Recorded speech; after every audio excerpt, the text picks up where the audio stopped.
Mr. Bailey, ACP US History, ACP US History teacher, easy for me to say.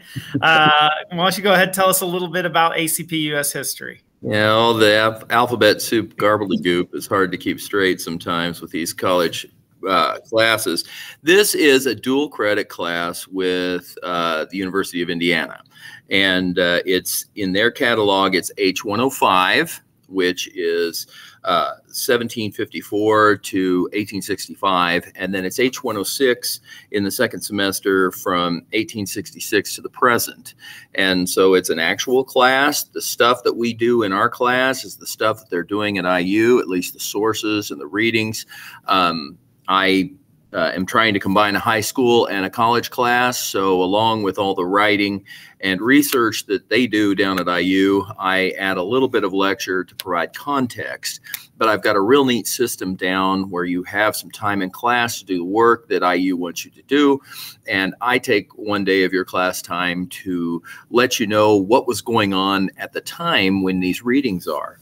ACP US History is a different kind of class than AP World, because in AP World you're learning about the history of the world, and it's a survey of everything that was going on from 1200 to the present. Here you're actually going to do history. You're going to read the actual words of the people that lived at that time, and you're going to write about it. You're going to answer a question about the sources, and you're going to look for the answer in the sources, and then you'll write about it, and then I grade it over the weekend and give you detailed written feedback on what you could do better. And the kids who are in the class, again, this class is not for everybody. It's kind of, you have something new every week to read, and you don't read as much as you do in AP World, but AP World's all secondary stuff. This is primary sources. But we will take the time after you've had a chance to read and take some notes over those sources. We will answer questions about it and go over those sources together so that you understand, along with the context, what was happening and what those writers were actually writing about.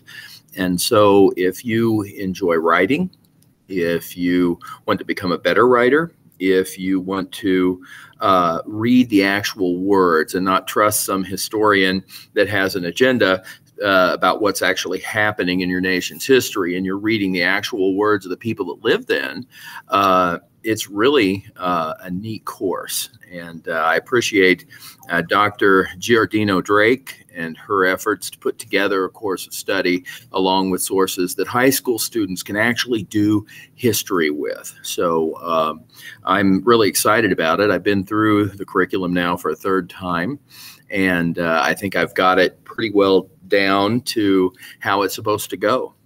Yeah. And just ask my students if they like it. You know, I think they enjoy it. Yeah, I mean, I would imagine this, especially, you know, teaching the world history and this class as well. You get kind of, you know, your overall knowledge just continues to grow each time you go through it. So, what kind of students are you looking for in that class? I'm looking for students who are able to kind of schedule their time. I give you a 55-minute class period to read about 6 to 8 sources that are anywhere from 2 to 8 pages long. And so you may have 20 pages of reading or 30 pages of reading, depending on the sources. But you've got, you know, you'll do most of your reading in class, and then you'll have to do maybe, 30 minutes outside of class, maybe. And then I give you some time to write in class, but you may want to write a little bit outside to kind of prepare. One added benefit is that you do Chicago-style citations for everything. So by the time you get out of H105 and H106, you're going to be ready to go and do, you know, endnotes and bibliographies, and it'll just be second nature.